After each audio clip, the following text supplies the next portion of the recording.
Bueno, ¿te parece más empezamos?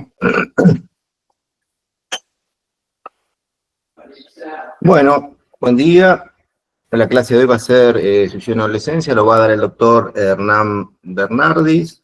El doctor es médico especialista en psiquiatría infanto-juvenil, recibe en la Universidad de Buenos Aires, ex residente y jefe de residente del Hospital Tobar García.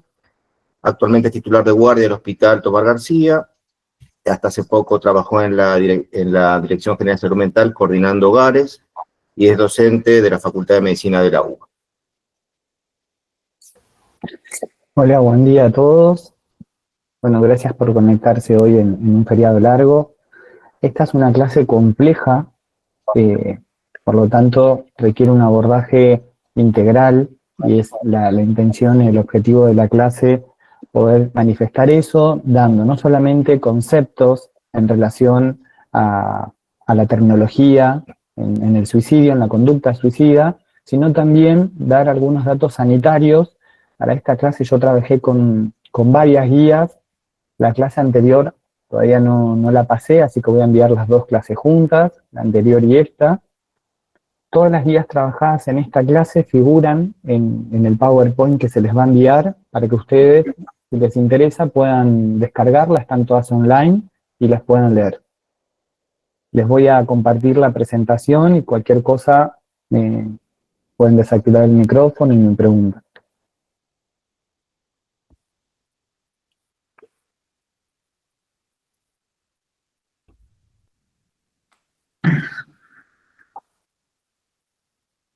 ¿Ahí se ve?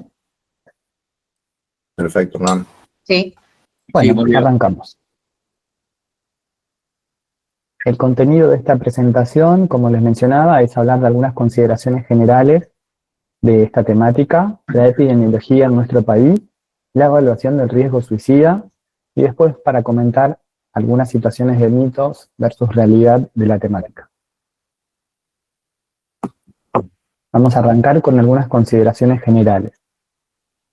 Vamos a hablar de un concepto que establece una de las primeras guías que voy a utilizar, que es la guía de abordaje integral del suicidio en los adolescentes, lineamientos para los equipos de salud, que utilizamos los psiquiatras infantos juveniles y los pediatras. Es una guía que se hizo del Ministerio de Salud de la Nación, junto a la Sociedad Argentina de Pediatría y UNICEF del año 2021, y acá yo puse algunas cosas de la OMS que ya vienen desde el 2003, en el sentido de enmarcar lo que es el suicidio como un fenómeno complejo, no como un padecimiento mental específico. Para eso van a marcar al suicidio como un fenómeno en lo que denomina las violencias. Y va a decir que la violencia es el uso intencional de la fuerza o el poder físico, de hecho o como amenaza contra uno mismo, otra persona o un grupo o comunidad, que tenga muchas probabilidades de causar lesiones, muerte, daños psicológicos, trastornos de desarrollo o privaciones. Ningún factor por sí solo explica por qué algunos individuos tienen comportamientos violentos hacia otros o por qué la violencia es más prevalente en algunas comunidades que otras. La violencia es el resultado de la acción recíproca y compleja de factores individuales, relacionales, sociales, culturales y ambientales. Se entiende a las violencias como una construcción social e histórica, no es un hecho natural, sino una forma aprendida de relacionarse, y por lo tanto los comportamientos violentos se pueden modificar e incluso evitar. Por eso, acá ellos usaban un eslogan en el suicidio adolescente que decía, hablar salva vidas. La OMS, entonces, como les mencionaba, desde el 2003, y en relación a la Sociedad Argentina de Pediatría y UNICEF en el 2021, van a establecer un modelo para la atención del suicidio adolescente, que es el modelo ecológico, que es este gráfico que ustedes ven acá. Es una herramienta para explorar, identificar y aproximarse a una comprensión de la relación entre estos múltiples factores individuales y contextuales que inciden en el fenómeno. ¿Para qué sirve armar un modelo? Sirve para interaccionar los distintos determinantes de salud. Si yo puedo establecer cuáles son los distintos determinantes de salud, eso me va a permitir no solamente trabajar estadísticamente, sino también poder priorizar un abordaje interdisciplinario e intersectorial. Es decir, siguiendo este modelo que está acá, vamos a trabajar en los factores individuales, relacionales, vinculares, comunitarios, iglesia, escuela, club y sociales.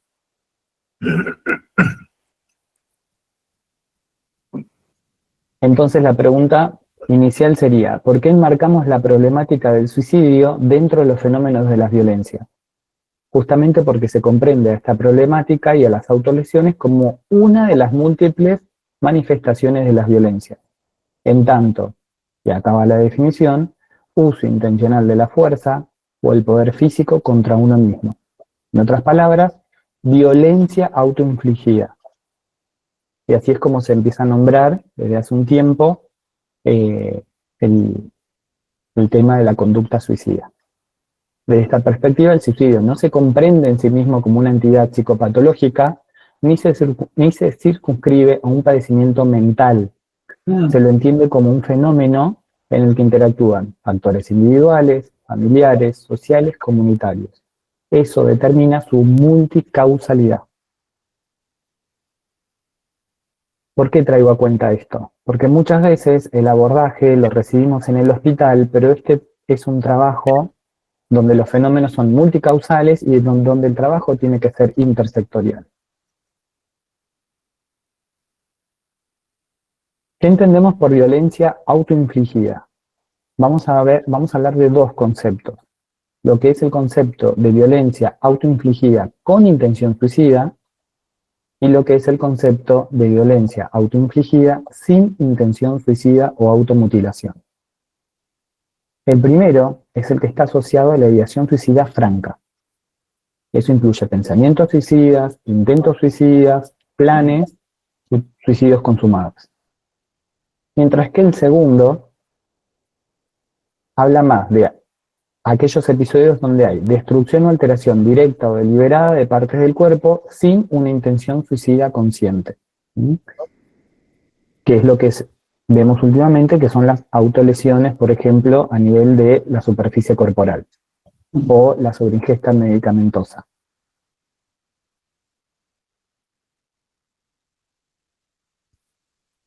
Cuando hablamos entonces de violencia autoinfligida con intención suicida, vamos a distinguir tres términos: la ideación suicida, el intento suicida y el suicidio consumado. Ideación suicida se refiere a los pensamientos, pensamientos acerca de suicidarse, de terminar con su propia vida. Hay diversos grados de intensidad y de elaboración. También se refiere al sentimiento de estar cansado de la vida, de la creencia que no vale la pena vivir y el deseo de no despertar del sueño. El intento es directamente la acción, ¿sí? Acción autoinfligida con el propósito de generarse un daño potencialmente letal. Y por último, el suicidio consumado, que es el acto deliberado de quitarse la vida y configura el acto de máxima expresión de violencia de un sujeto contra sí mismo, que da como resultado su propia muerte.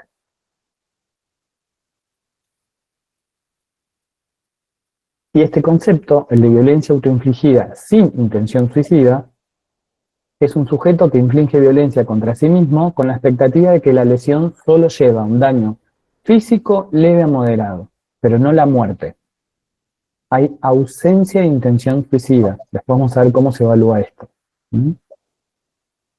Y se lo define como automutilación, y hay tres tipos: grave, estereotípica y superficial.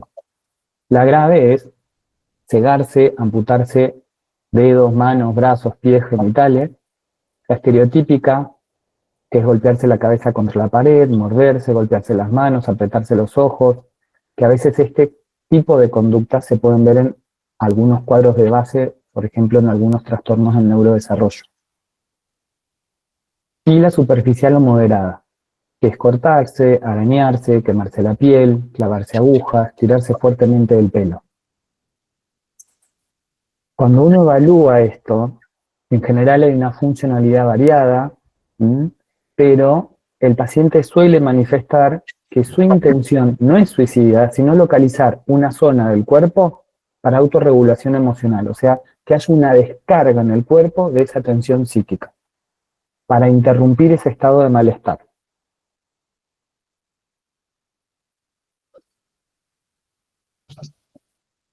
Bueno, vamos a ir hablando a lo largo de la clase de esto del modelo de la conducta suicida, ¿no? Donde van a haber factores de riesgo, de vulnerabilidad, un evento vital estresante, la sensación o la tensión de sentir que no pueden afrontar el problema, fallar en las habilidades de resolución de problemas, inflexibilidad cognitiva, mala toma de decisiones y ideación y conducta suicida. Este es un modelo que parte más de una teoría más cognitivo-conductual, ¿sí?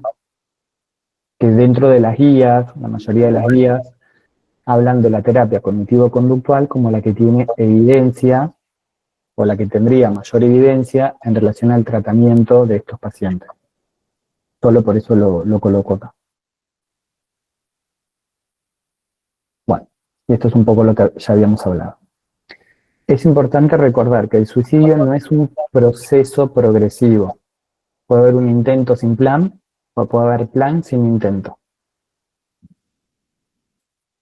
Les voy a dar un ejemplo. Hace poco me tocó atender una paciente, 14 años, padres ambos policías, separados, una convivencia intrafamiliar, ella vivía con la madre en un segundo piso, una convivencia intrafamiliar bastante tensa, y bueno, la paciente tenía ciertas dificultades en relación a unas materias que tenía pendientes, ¿no? Previas.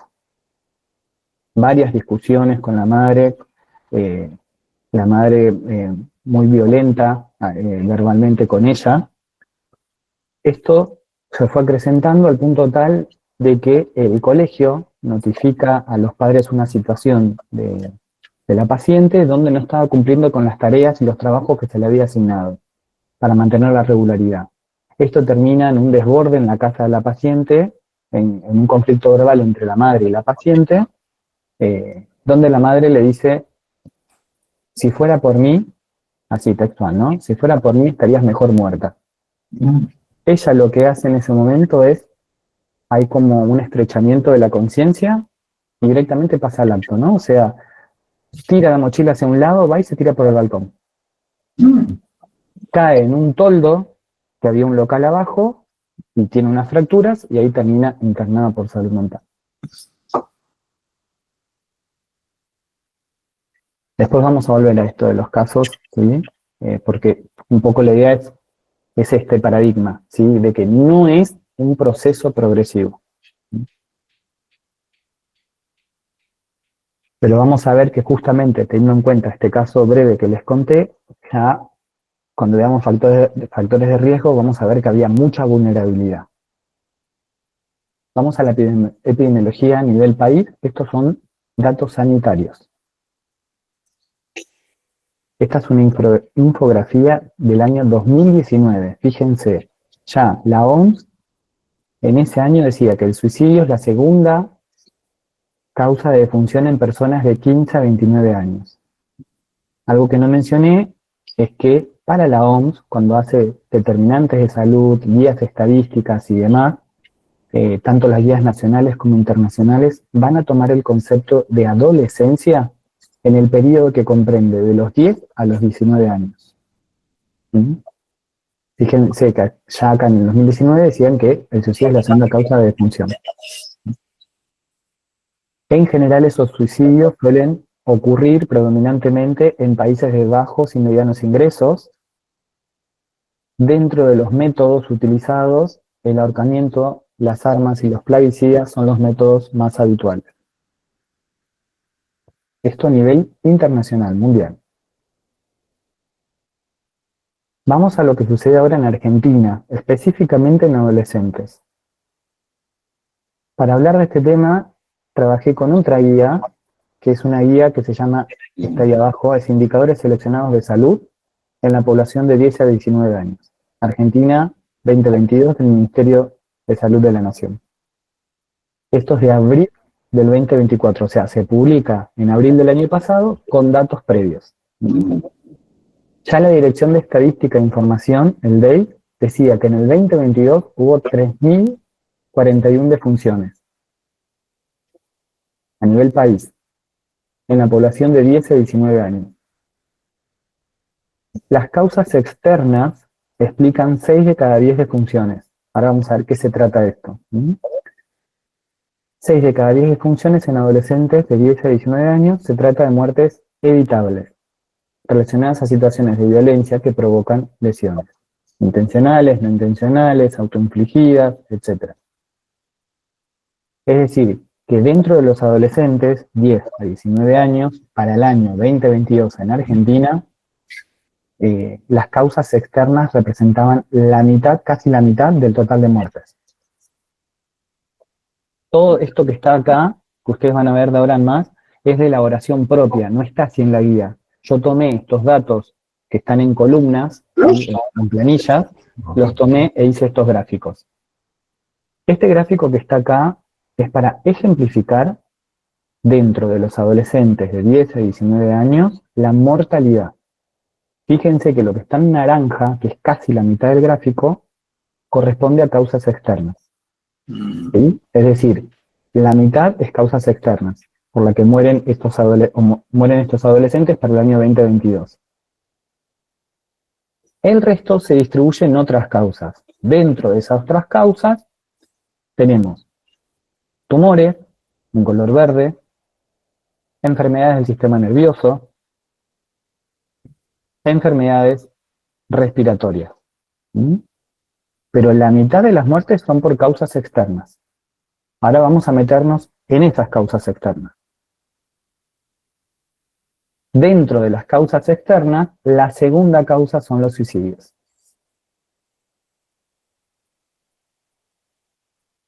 La primera son las lesiones no intencionales, lo que antes se denominaba accidente vial. Tuvo un accidente en auto, tuvo un accidente en moto, tuvo un accidente en bici, cayó en las vías del ferrocarril, etc. ¿Qué quiere decir esto, esta información? ¿Cómo se traduce? 1 de cada 3 muertes de adolescentes de 10 a 19 años por causas externas son suicidios. Es un montón. Esto para el año 2022 y esto sigue actualmente en aumento.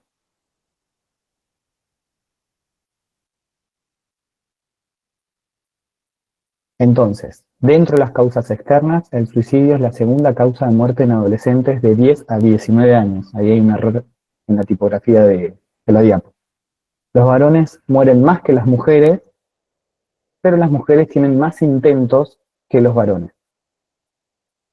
Hay una crítica que se le hace a esta guía, varias, pero una de ellas es que hay un sesgo de género, ¿sí? En esto de distinguir solamente varones, mujeres, no establece si el género es el percibido o si es un género no binario, etc. ¿Mm?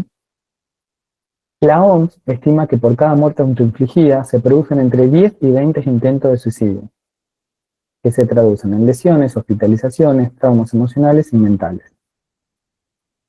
La ideación suicida aumenta 3 veces el riesgo de morir por suicidio, pero la ideación con intención hasta 6 veces.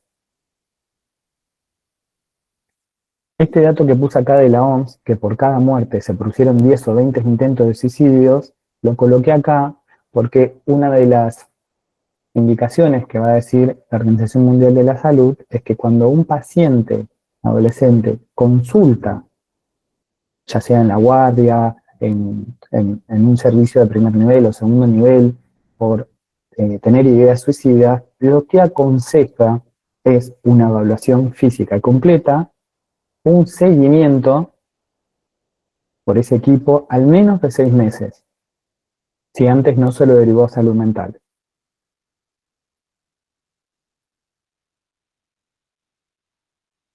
Por lo tanto, en Argentina la problemática del suicidio es que genera un gran impacto a nivel individual, familiar, comunitario, social, que representa un problema de salud pública. Por eso, el modelo que propone la OMS del modelo ecológico que también adopta nuestro país, ¿no? Que toma el suicidio como un fenómeno, no como un padecimiento mental.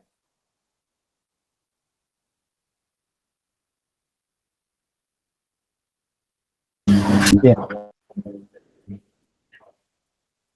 Acá esta es una tablita para que ustedes puedan ver. Tenemos en esta última columna adolescentes de 15 a 19 años, en la segunda columna de 10 a 14 y en la primera todos, de 10 a 19. Esto es para ilustrar, fíjense que la cantidad de varones que han fallecido por suicidio registrado de 10 a 14 años es 22 y de 15 a 19 232. En mujeres de 38 y varones de 102. Varones, sí, está bien. ¿Qué les muestra esto? Que para el año 2022 ocurrió algo que nunca había ocurrido hasta ese momento.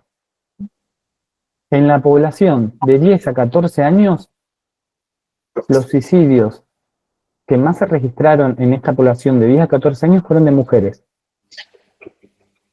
Yo les mencioné antes que los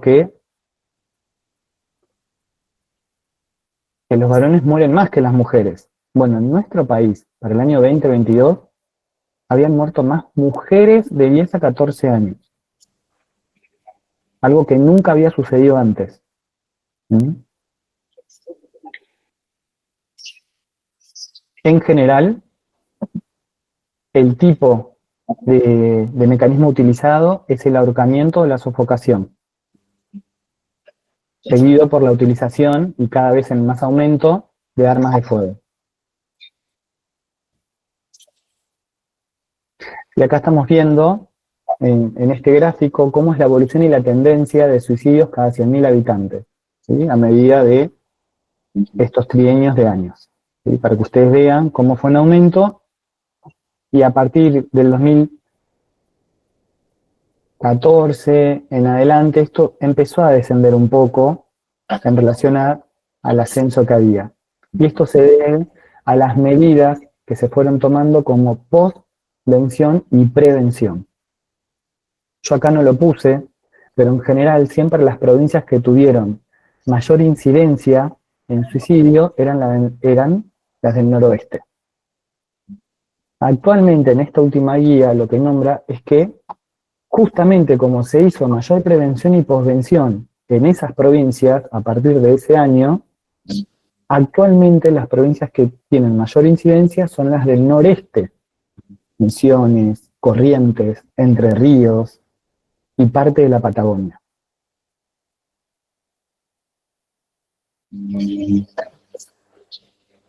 Esto es del año 2023, es una infografía de La Nación. Esto es post-pandemia, ¿sí? Cada 20 horas un chico entre 10 y 19 años se suicida en la Argentina. A principios de 1990, la tasa de suicidios entre chicos de 15 a 19 era de 5 cada 100. En 2023 es de 11 cada 100.000. Es decir, 59 chicos de entre 10 y 14 años se suicidaron en el 2023, uno cada 6 días. Es lo que le mencioné hace un ratito. Algo que nos trae esta última guía es que aumentaron mucho los casos en adolescentes más chicos, los de 10 a 14. Y sobre todo en mujeres de esa edad.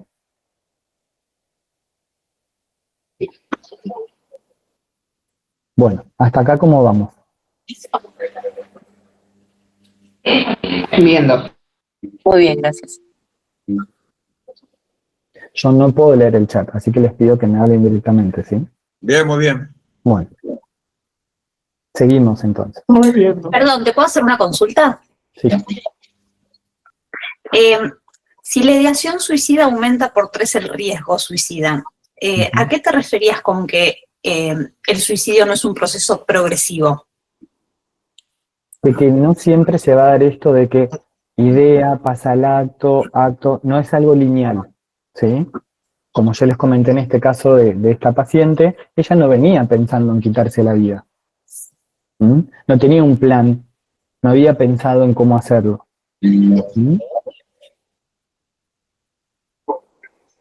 Antes, hace mucho tiempo, se pensaba al suicidio como modelo de conducta, ¿no? Como que había algo a corregir. Y era un modelo escalonado. Primero tiene que haber esto, después tiene que haber tal cosa, después tiene que haber otra, y ahí se llega al acto. Lo que trae la OMS ya de hace varios años es que no existe ese modelo, que no hay algo lineal, que no hay algo progresivo. Sí, obviamente que hay factores que van a hacer que esos pensamientos o esas ideas tomen mayor intensidad y frecuencia. ¿Y eso cómo lo notamos? En esto, en la evaluación del riesgo suicida. Doctor, disculpe una preguntita, ¿y entonces se lo podría pensar como en el caso que usted ha expuesto como un rapto suicida? Un rapto. En general, acá en el caso específico de esta paciente, venían sucediendo algunas cosas que, bueno, por confidencialidad no las puedo decir, pero hay algo en relación de cómo esta madre trataba a la hija, donde ella después en algún momento dijo que había pensado en sacarle el arma. Pero venía habiendo una cuestión de querer terminar con su vida.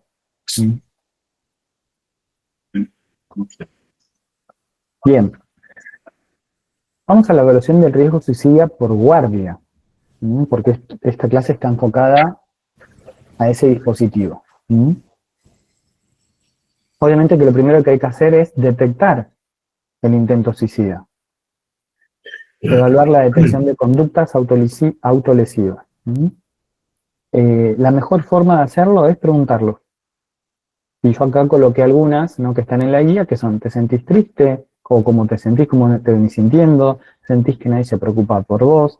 ¿Alguien en tu familia o entre tus amigos más queridos intentó suicidarse, se suicidó? ¿Pasó algo en la escuela? ¿Un amigo se suicidó? Que eso también viene pasando últimamente. ¿Alguna vez realizaste un intento de suicidio? Hay medicaciones que son de venta libre y ellos todo lo googlean, los chicos. Lo googlean, lo buscan, saben. Hay hasta videos de otros adolescentes en distintas plataformas que hasta dan una guía de cómo lastimarse sin llegar a morirse, o sin ponerse un riesgo tal de provocarse la propia muerte. Hay hasta aplicaciones de las personas que se realizan autolesiones, que es como un contabilizador, ¿no? ¿Cuántas lesiones te hiciste por día? ¿En qué momento y en qué parte del cuerpo?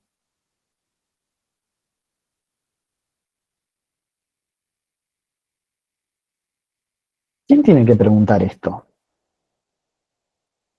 Porque el paciente no siempre cae en una guardia de salud mental. Entonces, siempre siempre quien esté en contacto con un paciente que haya tenido autolesiones o ideas en relación a terminar con su propia vida o a terminar con el estado en el que él se siente, hay que preguntarlo, siempre, primer nivel, segundo nivel, etc. Dentro de las medidas iniciales de cuidado, es básico no dejar solo a la persona en ningún momento. Siempre tiene que estar acompañada, favorecer una atención receptiva en un ámbito privado, de intimidad, ¿sí? Pero siempre acompañado. Identificar si hay algún referente con el que se siente más cómodo o con el que se siente que puede decir aquello que le pasa y que le afecta. Y obviamente dentro de lo que es el consultorio no dejar ningún elemento peligroso con lo que se pueda lastimar a él o a otros. Y en general se prioriza la atención en un nivel, para estos pacientes, en un nivel de planta baja.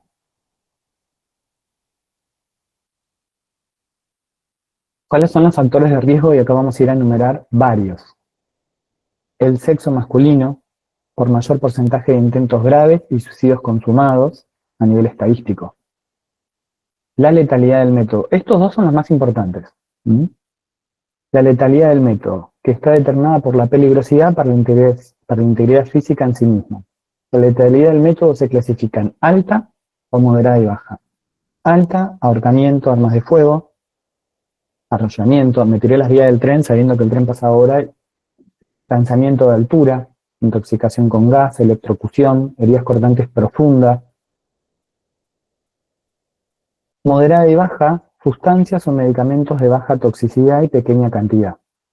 Cortes leves, superficiales. Últimamente lo que más se está viendo por guardia son pacientes que hacen sobreingesta medicamentosa, a veces con el propio plan, o a veces con esto que les mencionaba, con medicación de venta libre. Googlean, buscan, ¿sí? Saben que es de venta libre, lo compran y hacen la sobreingesta.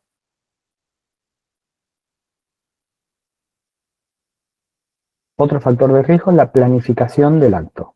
Si hubo un plan minucioso, si escribió cartas de despedida o notas, la existencia de un plan reiterado en el tiempo.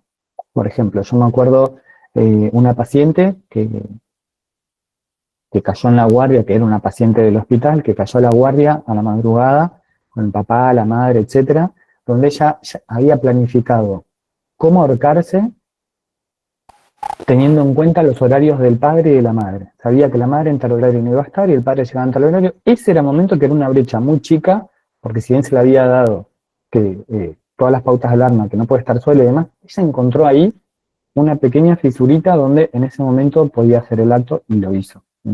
Lo que pasa es que fue abortado ese acto porque el padre lo termina descubriéndolo.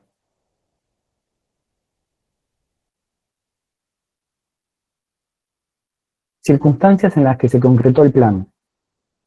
Si no amenazó ni presentó ninguna actitud que pudiera advertir a alguien, si estaba solo cuando ejecutó el plan y no hizo a nadie luego, si lo llevó a cabo en circunstancias que hacían difícil la interrupción y el rescate, o si procuró que el tóxico o el elemento riesgoso y lo guardó un tiempo para ejecutar el plan.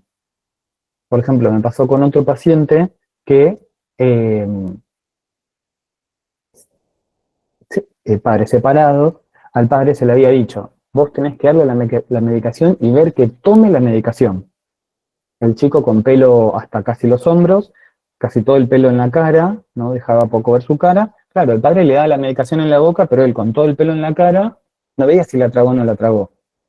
Y después el paciente, ya internado, termina diciendo que en verdad él escondía la medicación en parte de la boca y después se la quitaba y la escondía. Fue como acumulando la medicación para hacer la sobreingesta. El grado de impulsividad, ¿no? Esta chica se pelea con la madre, sería mejor que estés muerta. Pum, fue y lo hizo. Actitud y afecto posterior al intento, si no procura asistencia, si trata de impedir o dificultar su rescate, si no manifiesta arrepentimiento o alivio por haber fallado, irritabilidad, si se muestra indiferente o con poca conciencia del riesgo. Por ejemplo, ahora en un lugar privado en el que yo trabajo hay una paciente que se tomó 40 comprimidos de risperidona 1 miligramo con 0 arrepentimiento. De hecho, su malestar es terminé en UTI y no me morí. Estado psíquico del adolescente. Bueno, y esto que está acá también es muy importante como esos dos primeros factores que les dije que lo eran, ¿sí? Más allá del sexo y del método utilizado, es la presencia de ciertas situaciones vulnerables.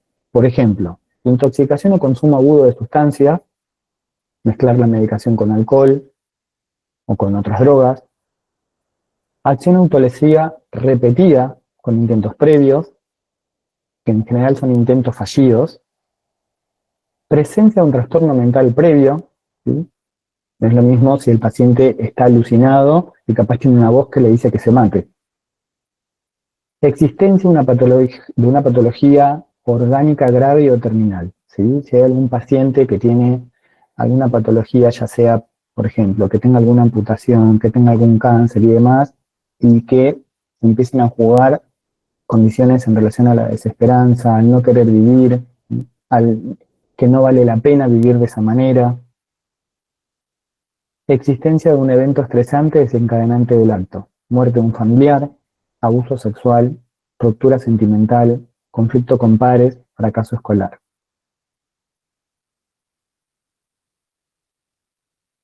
Y obviamente, en los adolescentes y en los niños es fundamental la entrevista psicosocial para evaluar el contexto sociofamiliar.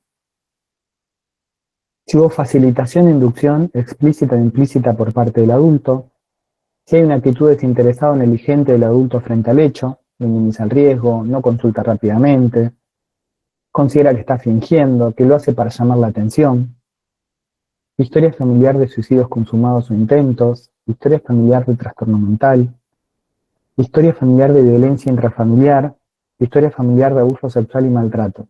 Estas últimas dos son las que más estamos viendo últimamente. Acoso escolar, como bullying o ciberacoso también. Antecedentes de intento o suicidio en grupos de pares, autoagresión como modalidad habitual en grupos de pares, pertenencia a un sistema de creencias personales o familiares o sociales que exaltan la muerte, situación de vulnerabilidad socioeconómica. Y traigo a cuenta, en relación a esto que les mencionaba, esto que también es de la Nación. El principal factor que afecta a la salud mental de niños y adolescentes preadolescentes de 14 años o menos es la discriminación, el bullying o el ciberbullying, según UNICEF 2024. Lo señaló el 43% de los chicos de esa edad.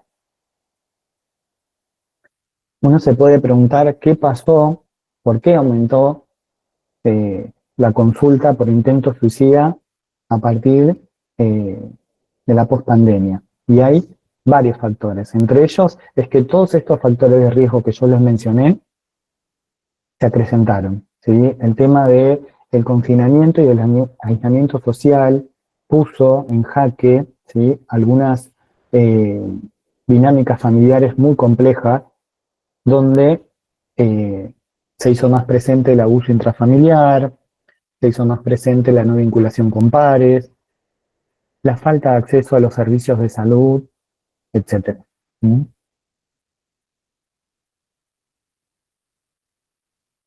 Y a su vez, el descenso de lo que nosotros llamamos los factores de protección, que son patrones familiares y afectivos, donde hay familia continente, apoyo a la familia, de un referente afectivo, el estilo cognitivo y la personalidad del paciente, si tiene buenas habilidades sociales, si tiene confianza en sí mismo, cómo afronta la resolución de un problema, si puede buscar ayuda cuando surge una dificultad, etc.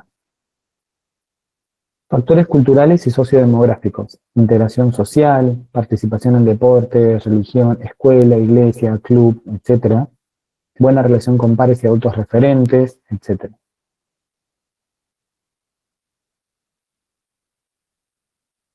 Y este es un esquema que está en la guía en relación a un posible flujograma de recomendación de abordaje integral del intento de suicidio. Por ejemplo, tenemos el acceso al sistema de salud, puede ser a través de la guardia, de consultorios externos o un paciente que nos llega derivado de otra institución. Se debe realizar una evaluación integral en general con más de un profesional, para establecer diagnóstico diferencial, es decir, si se trata de un caso de violencia autoinfligida con intención suicida o sin intención suicida. Y en evaluar el riesgo, que se categoriza en bajo, medio o alto. El bajo es aquel que, por ejemplo, es un paciente que nos puede referir que es su primer episodio en el año de una conducta autolesiva como descarga de autorregulación emocional porque le fue mal en tal materia, o tiene tantas materias pendientes y no se lo puede decir a sus padres. En general, en ese tipo de casos se ofrece un apoyo en el momento, con contención verbal y un seguimiento ambulatorio semanal, con el mismo profesional que lo dé. Obviamente, también hay que solicitar la interconsulta por salud mental.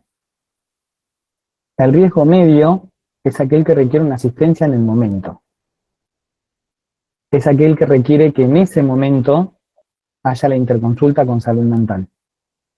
Y el contacto, tiene que haber un contacto y un seguimiento periódico, a las 48 horas, después a la semana, etc. Es lo que estamos haciendo últimamente, que se denomina seguimiento por guardia. Y el alto es el que en general requiere la internación por salud mental.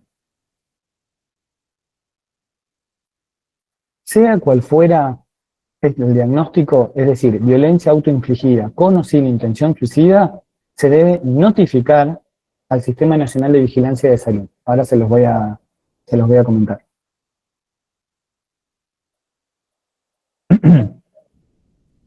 Hasta acá, entonces, lo que hablé de la guía nacional.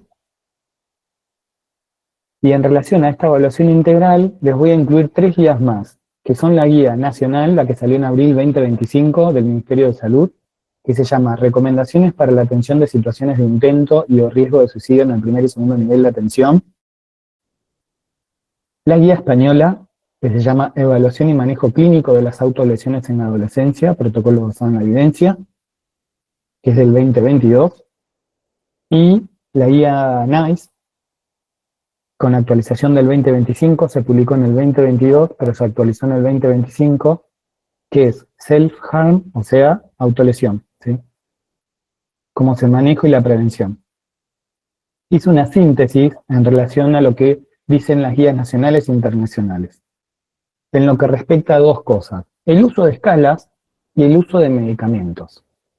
Respecto a los medicamentos, básicamente todas las guías son cautelosas. No promueven el uso generalizado de un fármaco para reducir la autolesión sin comorbilidad.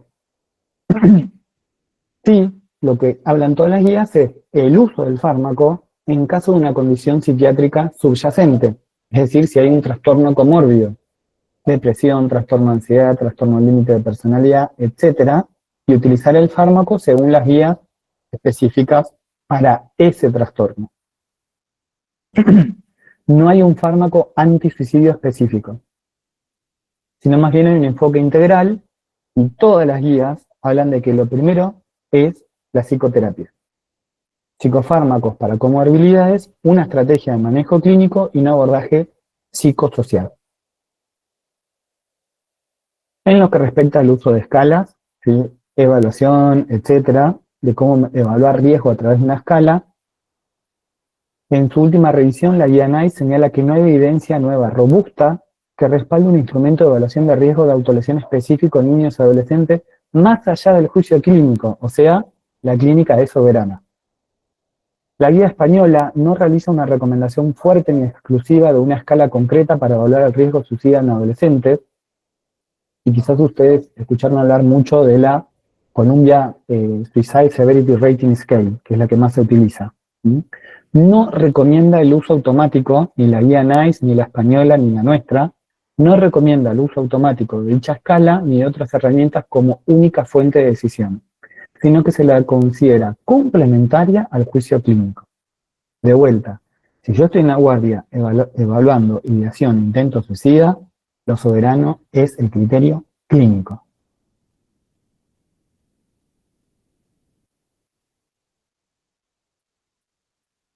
Hay otras guías que las puse acá en el pie de la diapositiva, que es evidencia post-pandemia, o sea, post-2022, no 2002, post-2022. Básicamente, para no leer toda la diapositiva, son distintos papers de revisiones, metaanálisis, etcétera. De hecho, por ejemplo, habrán escuchado ustedes el tema del uso de la ketamina o la esketamina en adultos, acá en el país, en el Fernández, en el Hospital Fernández, que produce una reducción rápida y aguda de la ideación suicida en adultos. Pero en adolescentes no hay evidencia, ¿sí? Es muy limitada. Sí hay ensayos clínicos que se están llevando a cabo, pero no hay ninguno que sea categórico. De esos que están en curso, hay varios, ¿sí? Está el de la esketamina endovenosa en adolescentes con midazolam e ideación suicida, el de la Universidad de Yale y un ensayo piloto pediátrico, ¿sí? Pero todo esto todavía está en fase 2.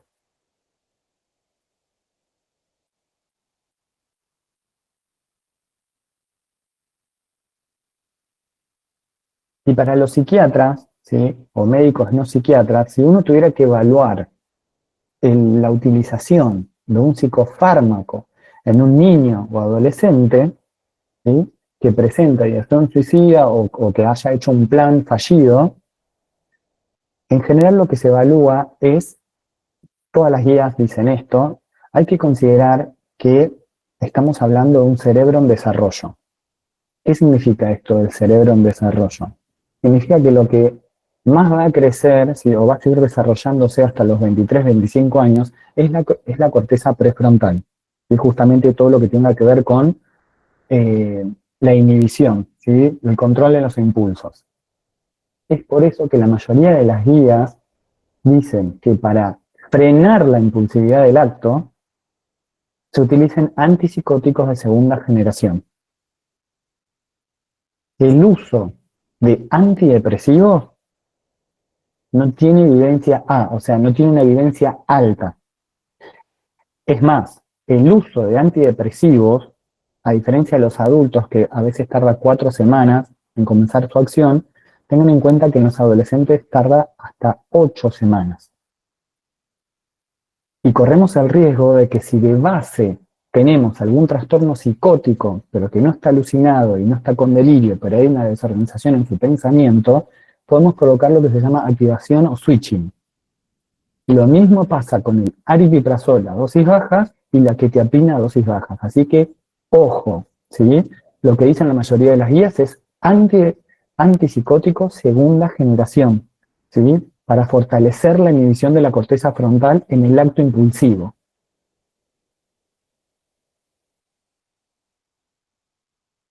Perdón, Hernán, entonces no se utilizaría el aripiprazol ni la quetiapina, no sé si entendí bien.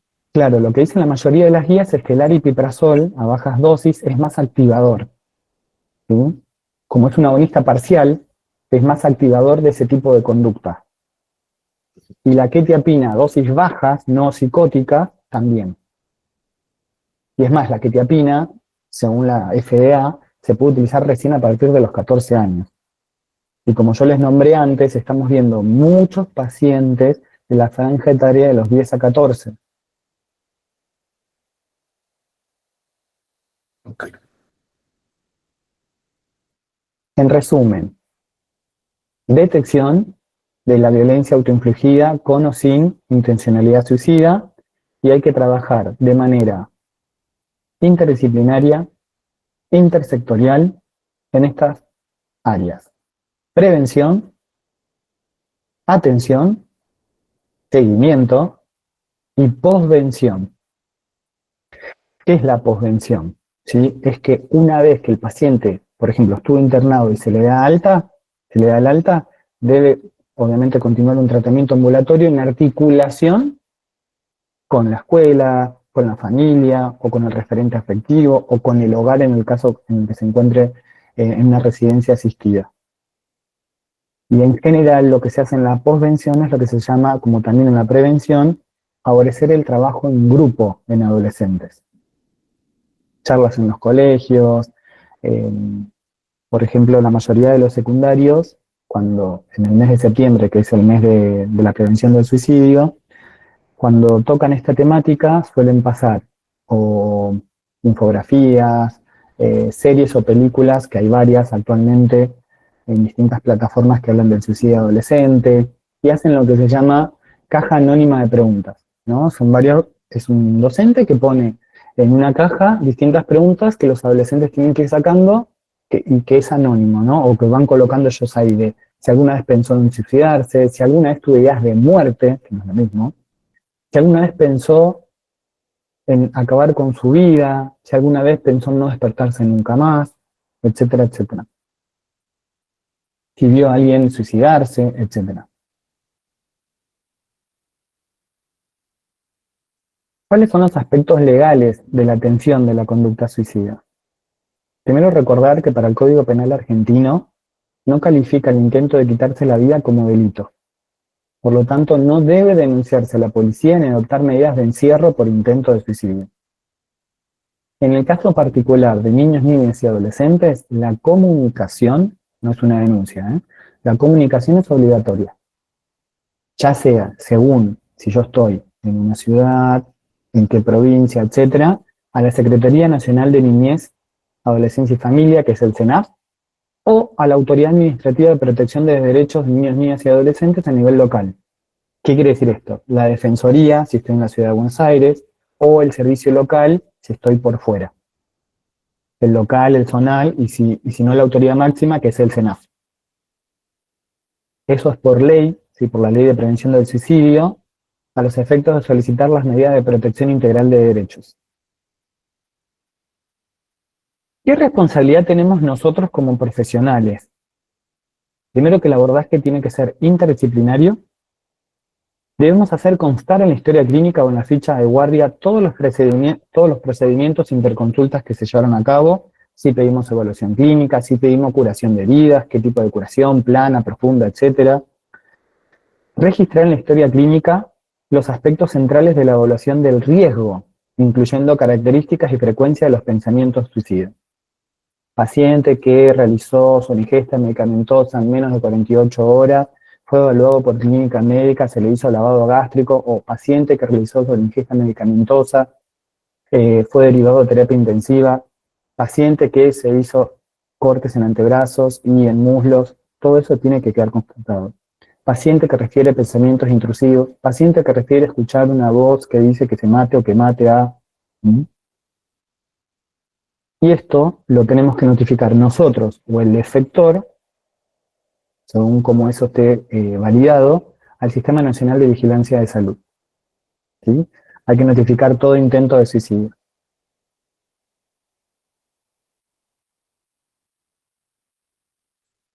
Bien. Vamos ahora a hablar de algunos mitos versus realidad en relación a esta temática. Mito. La persona que habla del suicidio no comete suicidio. La realidad es que suelen advertir sus intenciones. Si preguntas sobre suicidios, vas a generar la ideación suicida. Está demostrado que preguntar no aumenta la ideación y produce alivio si la padece. Por eso acá es importante trabajar en la prevención. Si no tiene un trastorno de salud mental de base, no puede tener ideación suicida. El 20% de las personas muertas por suicidio no tenían un diagnóstico previo. Si la persona quiere suicidarse, no hay nada que podamos hacer. El suicidio es prevenible con detección e intervención temprana. Una vez que la persona hace un intento de suicidio, suicida para siempre.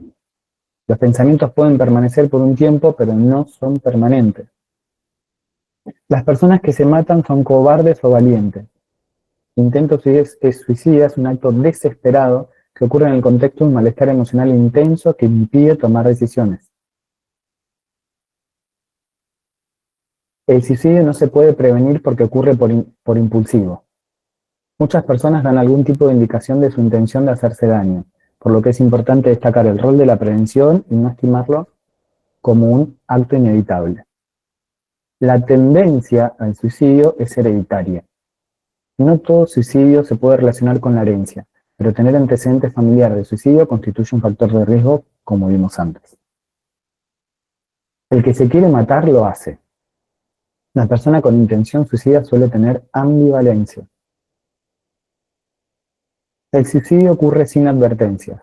La persona con intención suicida suele comunicarlo de diversas formas. Cuando realiza un intento de suicidio y la persona mejora, puede decirse que el riesgo ya pasó. La primera semana posterior al intento suele ser la del mayor riesgo suicida. Y como les dije antes, la OMS propone al menos un seguimiento hasta 6 meses post-intento.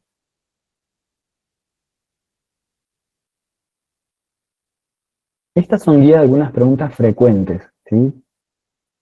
Ya sea de distintos profesionales, de distintos participantes, ya sea de sectores religiosos, escolares, etc.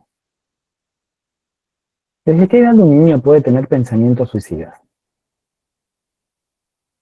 O sea, acá nos estamos preguntando un poco cuándo un niño establece lo que es el concepto de idea de muerte. ¿Mm? Antes de los 5 años, las niñas y los niños no tienen conciencia de la muerte como desaparición total e infinita. A medida que crecen, eso cambia y desde los 8 a los 9 van a entender la muerte como una pérdida para siempre, como fin de vida. ¿Por qué? Porque en general, en el desarrollo típico, ya a partir de entre los 8, 9, 10 años, el niño puede hacer una diferencia entre lo que es fantasía versus realidad.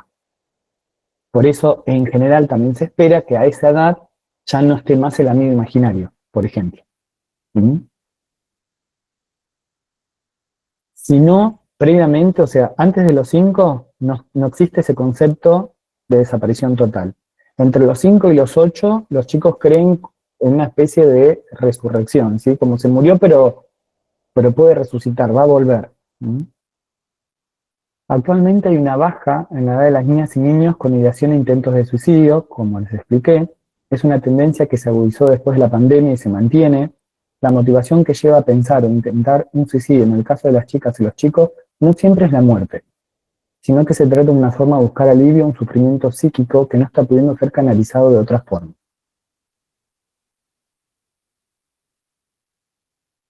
¿Por qué los adolescentes son el grupo más vulnerable? La adolescencia es una de las etapas más sensibles del desarrollo humano. Es un momento de muchos cambios físicos, emocionales, sociales, como cerebrales. Se modifican las conexiones neuronales y los chicos son más susceptibles a verse afectados por factores del entorno. En ese contexto, las nuevas tecnologías son determinantes. La distancia que existe entre los estímulos e información que reciben los adolescentes a través de las diferentes pantallas, y en ellas las redes sociales, y su posibilidad de procesarlos puede resultar nociva. Este fenómeno se acentúa especialmente en áreas como la corteza prefrontal del cerebro, que es lo que les mencionaba antes. Es el área que más tarda en desarrollarse. Por eso, si vamos a utilizar un fármaco, se prefiere un antipsicótico de segunda generación para generar inhibición cortical de ese tipo de conducta, encargada de las funciones como toma de decisiones ante la resolución de un problema, regulación emocional y control de los impulsos.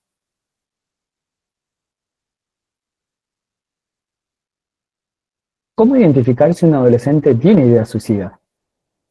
Cuando hay señales, pueden ser muy variadas. Lo principal a observar son cambios bruscos en la conducta o el ánimo, que son intensos y persistentes en el tiempo. Por ejemplo, aislamiento abrupto, irritabilidad con altibajos emocionales, sueño constante e insomnio, sentirse atrapado, soy una carga, desesperanza, no poder proyectar un futuro favorecedor, descuido y abandono de la apariencia física en alguien que no lo venía teniendo, pérdida de interés en actividades que antes les resultaban placenteras, conductas de riesgo asociadas al consumo de alcohol y drogas, identificarse con un familiar que murió a causa de suicidio. ¿Cómo ayudar a alguien con pensamientos suicidas? Lo primero que necesita una persona con pensamientos suicidas es sentir que no está solo y que a alguien más le preocupa lo que le está pasando. Buscar ayuda de un profesional en salud mental, hablar abiertamente de la problemática, realizar una escucha activa mostrando empatía y agudizando la desconfianza si fuera necesario, no dejar a la persona sola, y bueno, acá yo les puse el número del Centro de Atención al Suicidio. Algo que no les comenté es, cuando yo trabajé en la DGSAM, en la Dirección General de Salud Mental, más allá de estar en la parte de hogares, hay otro sector que se llama Salud Mental Responde.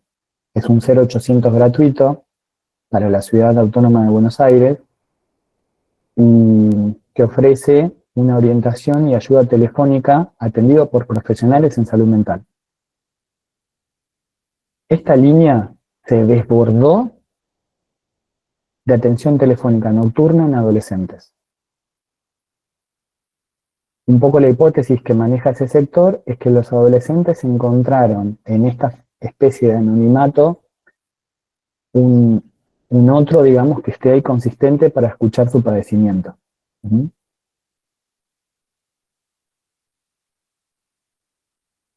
¿Cuándo es el momento de buscar ayuda? Si te duele, te molesta, te incomoda, tenés que buscar ayuda. Por lo menos ir a charlar con un profesional. En el caso de niños y adolescentes hay 3 ejes que deben estar atentos. El percibir que el chico se vivencia solo, que siente que tiene un problema que no se va a resolver o que nadie lo va a entender. Esa cuestión del aislamiento y el retraimiento brusco y absoluto nos tiene que prender las alarmas.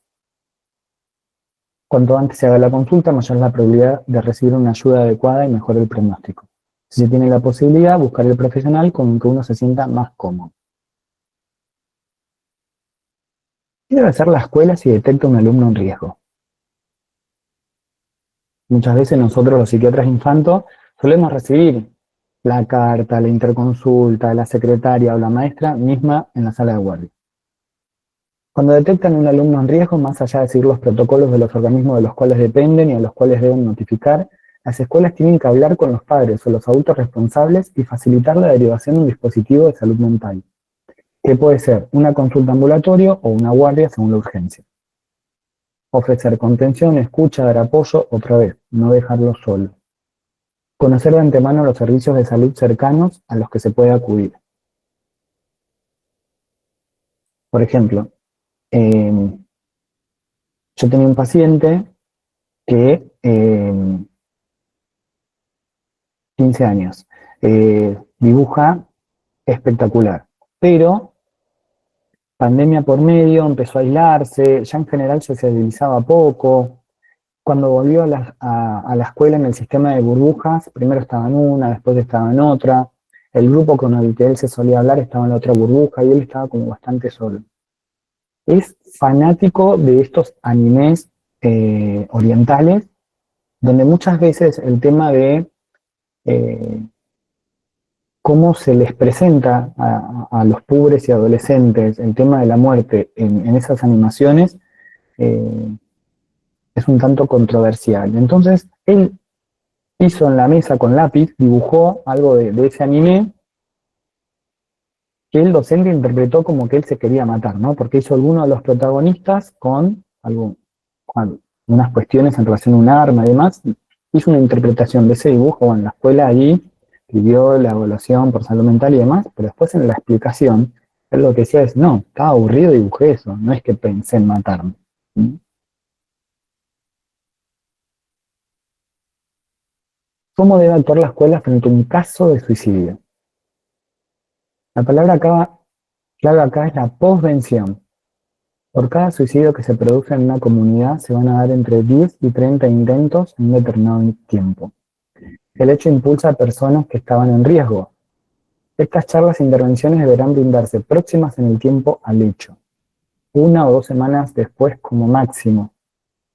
En general lo que se le pide a las escuelas es que esas charlas estén dadas en un ambiente íntimo, con profesionales adecuados, y también siempre estableciendo otra vez, ya sea o de una participación de ellos en anotar cómo se sienten, o en esto que yo le decía de la caja anónima de preguntas, pero haciéndolos partícipes de esto para poner en palabras esto que ocurrió. Entender que es una experiencia sumamente traumatizante para los compañeros, entonces va a aparecer el sentimiento de culpa. Habilitar espacios de escuela de escucha voluntarios, gabinete, equipo de orientación escolar, etcétera. Hablar con los padres. Solicitar ayuda a profesionales de salud mental para el armado de talleres y espacios de reflexión. Y buscar técnicas que faciliten la expresión, ¿no? Esto de la caja de preguntas anónimas. Muchas gracias. Muchas gracias, doctor. Muy buena presentación. Gracias, doctor. Muy buena la presentación. Gracias, buenísimo. Excelente.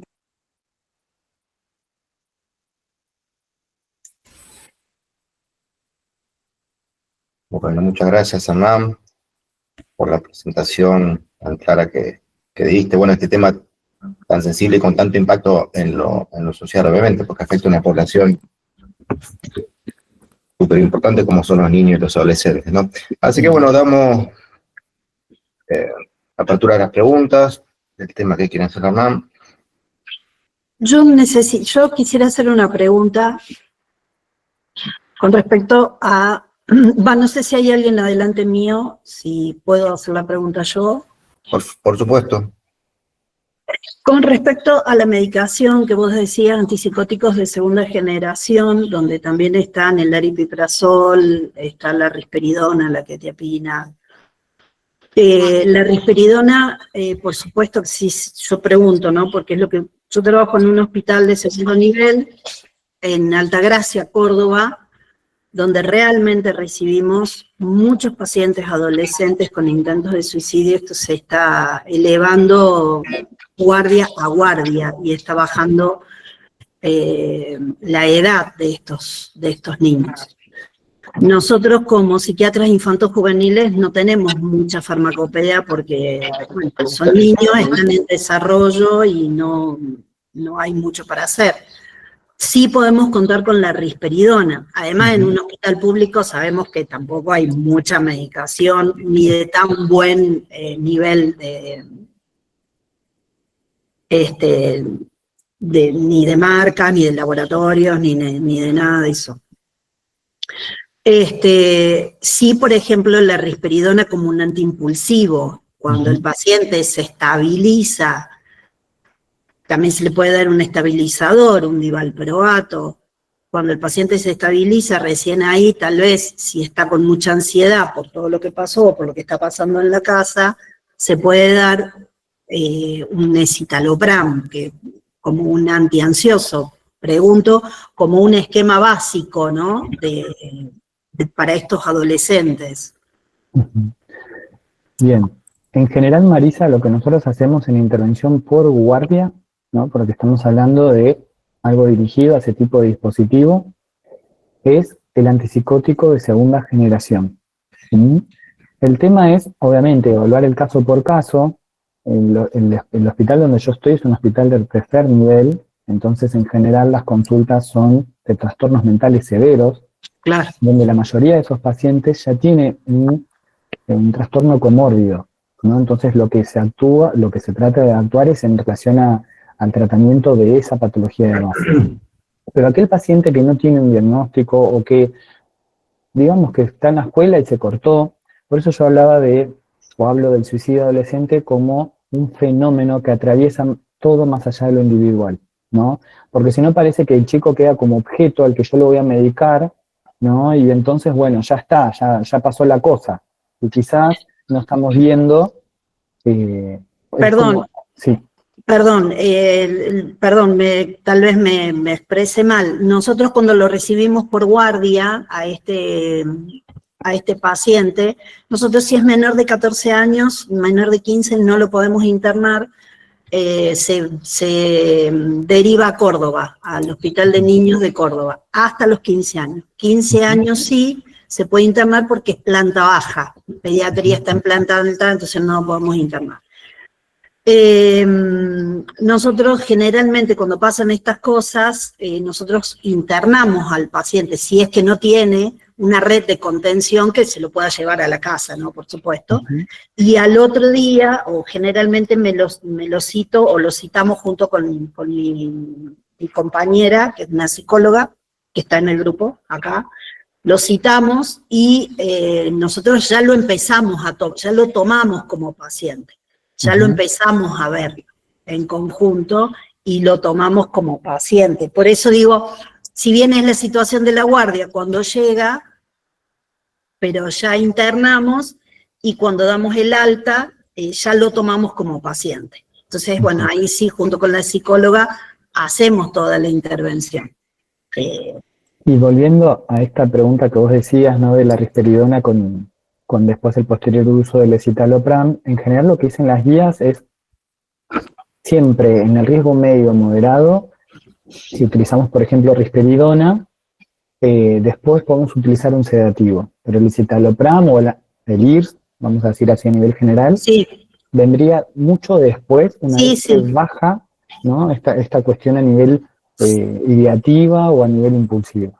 una vez que se estabiliza. Exactamente. Una vez que se estabiliza, sí. Ujú. Pero bueno, yo por lo menos utilizo este esquema, ¿no? Ujú. Risperidona, si veo que no está, me ayuda un poquito con divalproato, Ujú. y después, al mes, por lo menos, ponemos, si veo que está estable, un escitalopram. Ujú. Gracias. Una- El tema del litio y la clozapina que usamos, digamos, como antiimpulsivo, lo que hacemos psiquiatría infanto-juvenil, se utiliza en la población que tratás, ¿no? litio y clozapina. Claro, viste que decimos, bueno, como antisuicida, como antiimpulsivo, como que se... Sí, a ver, el tema del uso de la clozapina no es por guardia, ¿no es cierto? El litio tampoco, porque eso requiere un seguimiento muy estrecho del paciente, excepto que esté internado. Ujú. Pero la clozapina, nosotros la utilizamos en los protocolos que dicen las guías, ¿no? O sea, después de que se hayan utilizado hasta al menos 2 antipsicóticos en tiempo y dosis adecuadas. Si eso no funcionó y la idea suicida persiste, se debe incluir al paciente en el programa de farmacovigilancia por clozapina. ¿Mm? ¿Qué significa incluir al paciente en el programa de farmacovigilancia de clozapina cuando alguien tiene esta idea persistente de muerte? ¿Significa, le saco todo y pongo clozapina? No. Tengo que instalar clozapina e ir aumentando la dosis paulatinamente, porque sabemos que si yo aumento, por ejemplo, hay que aumentar 25 por semana, 25 miligramos por semana, si yo hago un aumento precoz, no paulatino, voy a generar mayores efectos adversos, ¿sí? En general, en mi experiencia, lo que yo veo es que no hay profesionales que sepan utilizar la clozapina, entonces prefieren que el paciente esté internado, porque no lo pueden abordar ambulatoriamente, o son profesionales que, bueno, le saco todo y le pongo la clozapina y con 25 miligramos vemos, no. Vos tenés que dejar, ¿sí?, este antiimpulsivo, como recién decía Marisa. Nosotros dejamos la risperidona o dejamos el haloperidol, ¿no? Vamos disminuyendo la dosis a medida que aumentamos el de la clozapina. Lo mismo con el estabilizador, que es el Valcote. Nosotros utilizamos el Valcote. A ver, actualmente todas las guías FDA, ¿sí?, que son las guías de Estados Unidos, el único estabilizador que está aprobado es el litio. Hasta el 2024 está aprobado el Valcote, la lamotrigina, para usar en adolescentes a partir de los 12. Hoy, 2025, solo el litio, a partir de los 10-12 años como conducta antisuicida. Pero no es de urgencia, ahí está la diferencia, ¿sí? En cambio, a veces el Valcote, y yo lo estoy viendo cada vez más, a veces se lo instala por guardia. Si bien ya se llama prescripción off-label, ¿sí? O sea, no es tan prospecto en sí, pero la evidencia, la experiencia clínica lo que marca es que es un buen antiimpulsivo agudo. Y el litio lo solemos utilizar, o se lo suele reservar, para pacientes que tienen una idea suicida franca con un trastorno mental comórbido. Excelente. Buenísimo, Hernán. Marita quiere Perdón, hacer... y algo para agregar. ¿Cuánto tiempo se usa el Valcote? Porque si es una mujer, porque a veces pasa esto. No, pero es una mujer y no estás pensando en todos los efectos hormonales que puede tener. Bueno, también las guías establecen hasta un tiempo, ¿no? De 3 a 6 meses y después reevaluar. ¿Mm? Bien. Perdón.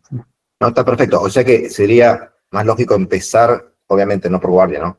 Con litio que con Valcote, que está más generalizado y da menos temor a los profesionales también, ¿no? Aunque en realidad está indicado por la guía.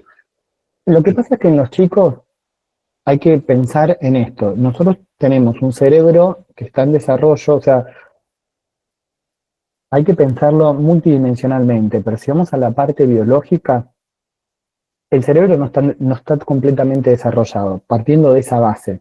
Entonces, muchas veces no puede, porque no tiene con qué medir ese freno antiimpulsivo o tomar una adecuada toma de decisión. Ni hablar si el paciente encima presenta o discapacidad intelectual o algún trastorno del neurodesarrollo, etcétera. Sin ni hablar si se suman otras cosas.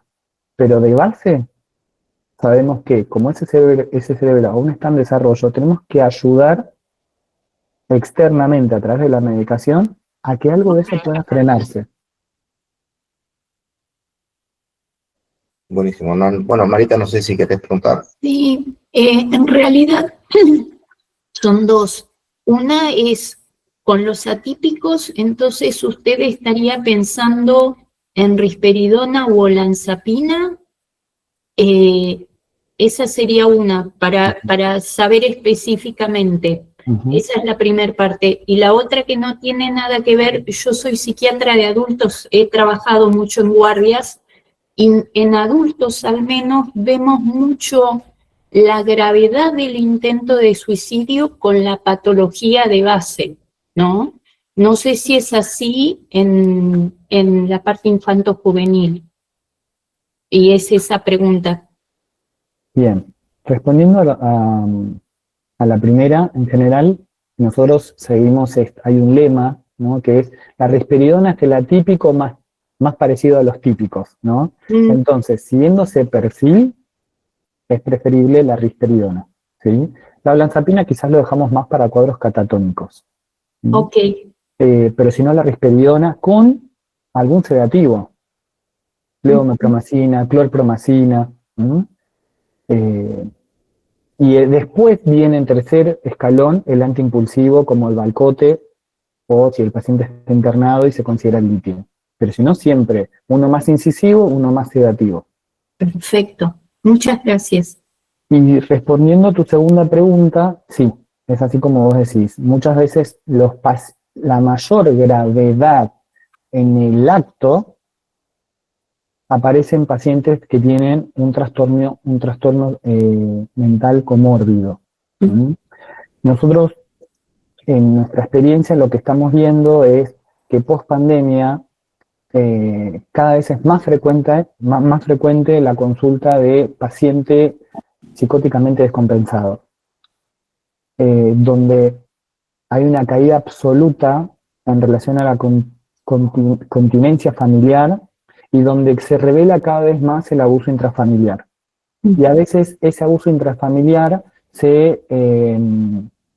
a través de un estresor cualquiera, toma como superficie, ¿no? Entonces quizás en la escuela estaban hablando de algo, ¡pum! El chico recuerda esta cuestión, se descompensa. Y lo que estamos viendo y nos parece muy grave es sobre ingesta medicamentosa en chicos de 10 a 14 años que buscan en internet, ¿no? Como hasta qué dosis, hasta cuánto y cómo, pero que no se matan, ¿no? O sea, que no, saben que no se van a morir, que no es letal.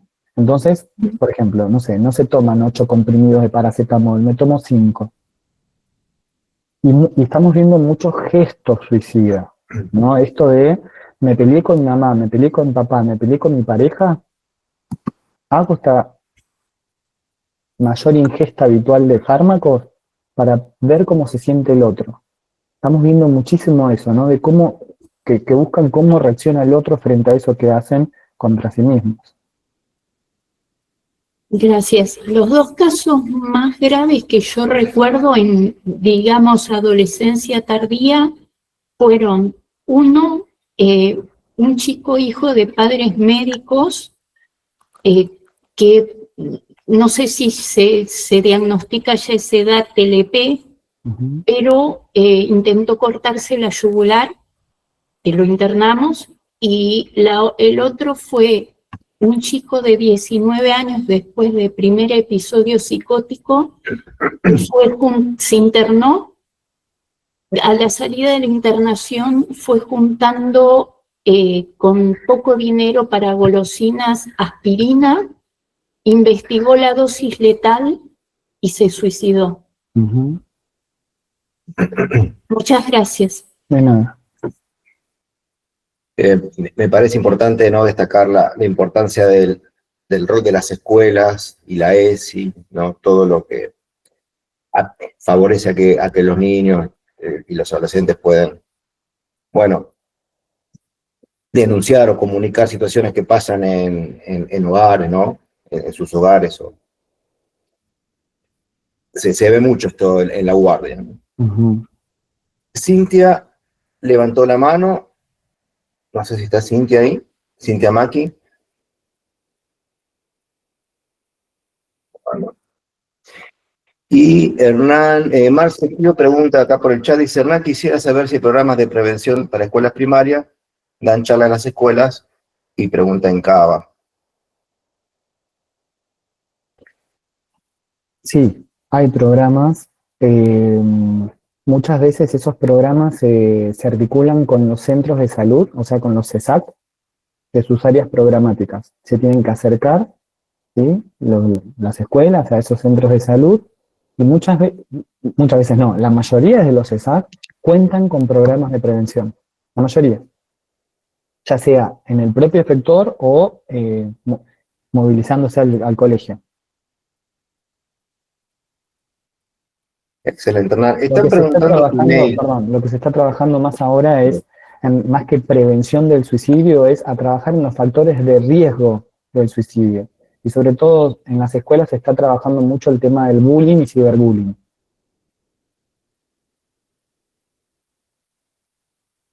Perfecto.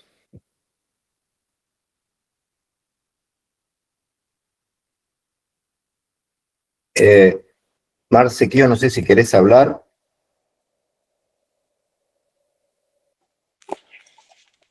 Hola, ahí? ¿qué tal, Ahí está. doctor? No, simplemente comentar que yo soy acompañante terapéutico, pero de todas maneras, a pesar de que acompaño específicamente a un chico, quiero ver que dificultades en otros niños, y específicamente en un par que he podido ver que escriben durante la clase, y escriben largas cartas, notas, donde hablan de la intención de morir. Ujú. Bueno, eso por supuesto lo notifiqué a la docente, y me explicaron que esos chicos, ese par de chicos, precisamente tienen una familia muy disruptiva, padre preso, familias ensambladas, bueno. Pero yo noté que la escuela no hizo demasiado, porque ya Ujú. saben cómo es la familia, saben lo complejo, pero por eso te consultaba si existía algún tipo de charlas que se pudieran ir a dar a las escuelas, porque veo que la escuela tampoco puede accionar demasiado, o no sabe cómo accionar. Pueden ser ambas, Marcela. Sí existen en todos los CESAC, si estás en CABA, en todos los CESAC hay programas de prevención del suicidio, ya sea en el efector o intersectorial, en todos. Te digo porque yo participé de alguno de ellos en otra provincia, pero existen. Respecto a los casos particulares, que a veces yo también he escuchado a acompañantes terapéuticos que dicen, bueno, yo estoy notando que la persona a la que acompaño o el grupo de compañeros de la persona a la que acompaño le está pasando tal cosa, capaz la maestra no lo sabe, la escuela no lo sabe, ¿qué se puede hacer en esos casos? ¿No? buscar ayuda. ¿Y qué significa buscar ayuda? Justamente con esto que vos decías, que si el padre está preso o hay una situación intrafamiliar o demás, depende en el lugar donde estoy, activar a los organismos de niñez. La defensoría si estás en Cava, servicio local si estás por fuera de Cava. Pero tienen que tomar intervención en relación a que justamente, como es un paradigma de vulneración de derechos, ¿sí? La idea es evaluar caso por caso, y para eso hay que dar aviso y notificación a estos organismos, seas la maestra, seas el AT, seas el psicólogo, seas el psiquiatra, seas el que limpia el aula, ¿sí? Bien, Y bueno, otra muchas cosa, gracias. que vos decías, Marcela, todo menor de 12 años, yo les dije que la idea, la noción de diferenciar fantasía de realidad, más o menos, para poner un número, ¿sí? La Sociedad Argentina de Pediatría establece esta franja de 8, 9, 10 años. Pero si vamos en general a una cuestión más psíquica, en general lo prepuberal, ¿sí? Ya sea que el chico escriba, dibuje, se dibuja y después lo tacha, hace todo con color negro, hace micrografía, todo lo que esté implicado en el dibujo o en lo que dice de lo que escribe, no necesariamente tiene una intencionalidad suicida, pero sí está intentando comunicar algo de cierto padecimiento emocional. Sí, sí, sí. Bueno, muchas gracias. Bueno, no hay muchas felicitaciones. Bueno, gracias. Están pidiendo tu mail, si te quieren mandar mails. Yo ahora se los escribo.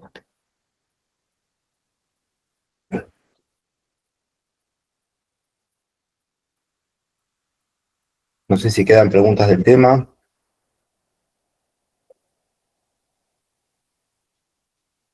Desde ya súper agradecidos por tu presencia, Hernán, que bueno, sabemos que los psiquiatras infantos juveniles son pocos, vos trabajás en un centro de referencia nacional, así que bueno, todo lo que nos decís está obviamente súper actualizado, y bueno, nos sirve a los psiquiatras de adultos que a veces tenemos que ver niños, y bueno, ponemos nuestro paradigma de los antidepresivos, ¿no? Obviamente por guardia, ¿no? Pero bueno, no es lo mismo, como decían en pediatría, no, los chicos no son adultos pequeños, sino bueno, que es otro el sistema, ¿no? Y hace poco, creo que lo dije en la clase pasada, pero salió un informe de que hay 452 psiquiatras infantos juveniles en todo el país, distribuidos de manera equitativa, ¿sí? La mitad de esos 452 hizo o tiene formación en una residencia de psiquiatría infanto juvenil, solo la mitad. Es decir, ¿qué significa eso? Que tuvo práctica casuística, ¿sí? Formación en eso de lo que uno atiende, más allá de que otros hicieron otra modalidad de formación.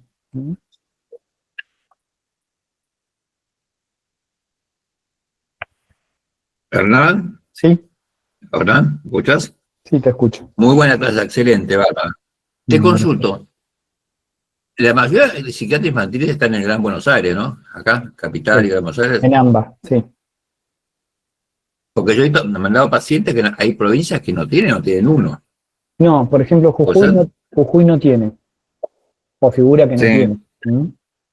Sí. En Corrientes había uno. Creo que había 1 o 2, pues bueno, un paciente a Salta creo que había 1 o 2 o no había. Están todos concentrados en acá. Todos, la mayoría están concentrados en ambas. Sí. Bueno, te felicito, la actualización muy buena, nos viene para los psiquiatras adultos, ¿viste? Y muy actualizado, muy actualizado, muy académico y muy práctico, eso. Bueno, gracias. Te digo en serio.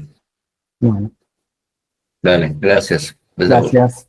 Bueno, si no hay más preguntas, cerramos la clase. Buen día, doctor. ¿Se sube el material al Drive? Sí, yo les voy a subir el material de la clase pasada y de esta. Los voy a pasar. Muchísimas gracias. Muy buena clase. Felicitaciones. Muchas gracias. De nada. Muchas gracias a todos. Nos vemos en la próxima clase. Tenemos Sí, clase el la sábado que semana. viene.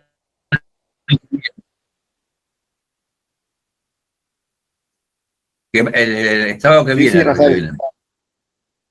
El sábado que viene, porque hubo un cambio. La avisa Sebastián, la clase. La da Sebastián Sí. Villanustre. Sebastián Villaveste. A las 10. Chao, chicos, Venimos a gracias. hacer urgencias neurológicas y Gracias, trastornos Charlie. neuropsiquiátricos. Nos vemos entonces, Chau, que anden chau, muy muchas bien. gracias. Buen fin de semana. Gracias, sí. Hasta luego.